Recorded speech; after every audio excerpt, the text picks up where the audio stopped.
I'm here with Dylan Foreman. Dylan, can you tell us a little bit about yourself? I'm a junior comm major with an emphasis in journalism, and I play men's basketball, and I'm like a shooting guard, small forward. And basketball season just started up. How's that going so far?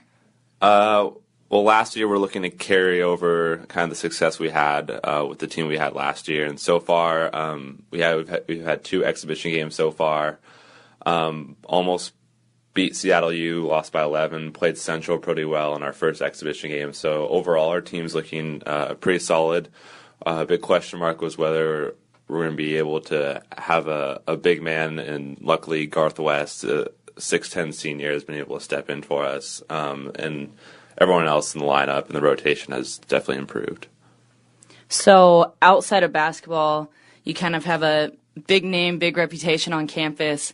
What are some things you're involved in on POU's campus outside of athletics? The whole 3 years I've been here, I've been really involved with the MAST. So last year it was MAST TV, and I was a sports producer and a sports reporter for the newspaper. This year I'm the sports editor for the newspaper, and so I edit, produce, and write a lot of stories for the sports section that you'll see that comes out Fridays usually. And then also I'm a sports broadcaster for Go Lutes, the PLU athletics website. So I'll do broadcasting for the live streams that you see for women's soccer, men's soccer, baseball, softball. Every now and then I'll try to do a women's basketball game.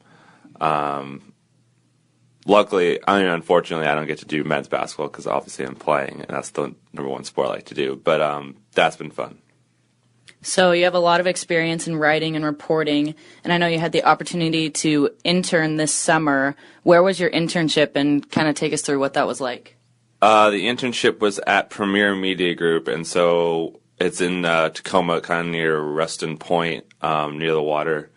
In downtown Tacoma, and what they do is they publish 3 kind of Western Washington magazines. 425 magazine, which takes place on the east side, so north, like near Bellevue and Redmond and Kirkland, that sort of areas where it covers.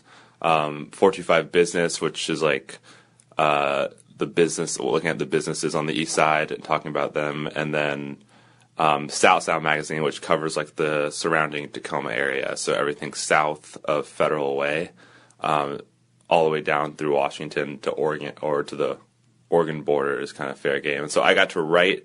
I was an editorial intern, so I got to write, fact check, edit stuff for them. I got to work on a bunch of cool stories and like greatly improve my writing ability, and the fact that I got to write some stuff in all 3 of those magazines, as well as online content and newsletters for all 3 of those magazines, was really, really fun and rewarding. So what was a major takeaway from that internship, or kind of a memorable assignment that you had? Definitely, I got to work on 2 different Seahawks stories. So one of the stories was for 425 Business, and it kind of focused on the business of sports on the east side and how the Seahawks affect the city of Renton, which is where their headquarters is located. So, like their training facilities is located in downtown Kirkland. I mean, not Kirkland, Renton. So I got to go to a training camp, talk to some people on the business side, look at surrounding businesses and how that training camp period, which is about 2.5 weeks, 2 weeks, affects the city of Renton economically. So I got to report and write my own story on that and kind of do it by myself. And then the other Seahawks one was a profile on Eric Pinkins, who's like a backup linebacker on the Seahawks, who unknowingly or unbeknownst to the public, early November of last year, he went out with his girlfriend and gave out bologna sandwiches to the homeless with like no recognition, or like no media was covering it. And so his PR person contacted us, and the editor-in-chief of the magazine, Lisa Patterson, who's also a PLU alumni, thought of me immediately because I'm really into sports reporting, and it's like, this would be an awesome story for you to do. And so I got to call up Eric Pinkins when he was training in his hometown of San Diego, And I basically just got to like tell him about his story, how he got to the NFL, which was a very underdog kind of story, which was cool. And then got to talk to him about his experience with giving to the homeless. And then I actually got to follow up on that phone interview and go to Seahawks training camp and talk to him on the field with like all the other ESPN, Seattle Times, and various other local sports reporters, ESPN 710, the radio show with like Brock Heward and John Clayton. So I got to go on the field with all those guys and just speak with him a little bit more about his role on the team and stuff. And yeah, that it was very like a shock and awe kind of moment where I was like, I'm amongst all these like professional and well-known sports people in the greater Seattle area and even the country, because some of them are from ESPN and some are just nationally known. So that was I kind of got my mind blown in that experience getting to write those two stories on the Seahawks. Cool. So with all of this experience, what's your plan for the future? Do you have a dream job coming out of college? I do have a dream job. It's more like it's very specific, and I know there's a lot of steps to be taken to work up to that. Broadly explained, I'd love to be a sports broadcaster. More specifically explained, I'd love to be a sports broadcaster for a college basketball game, because I feel that's the purest form of sport that I've been able to watch throughout my life. So getting to do that just sounds like the most fun thing I could possibly do. But out of college, I would hope to take the right steps, whether it's working maybe behind the scenes to get that experience, and then work my way up in the industry so that I could become a sports broadcaster. Or if I'm going to be a sports broadcaster, start out very, very smaller markets, getting camera time, screen time, and then developing a reel, and then just developing experience as the years go by so that I can work up to bigger networks and bigger opportunities. But yeah, there's a lot of different various career paths for that. I won't really know what's out there until I really graduate, because it's a very limited market,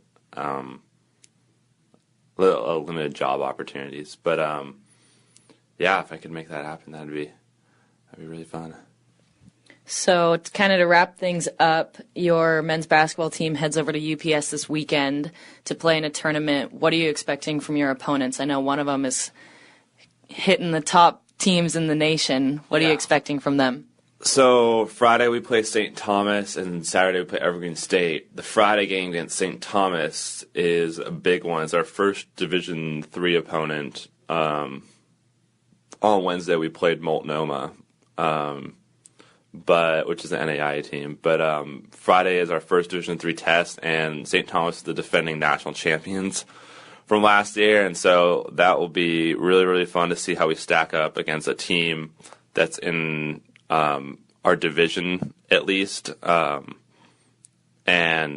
I mean, for any team, the chance to get a shot at the number one team or the team that won it last year is couldn't ask for anything better. So it'll be a great chance for us. We're more familiar with UPS's court, and they have like a weird setup and weird hoops, and so maybe that's an advantage to some degree. But the two exhibition games against Division II and Division I opponents, I think, really helped us and really kind of gave us a look at what we can do against really a lot superior athletic teams. So I'm hoping that we come out and play really well.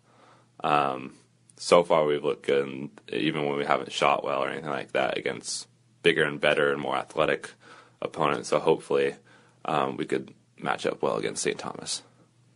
Okay, well, thank you for your time, and good luck this weekend and with your future career.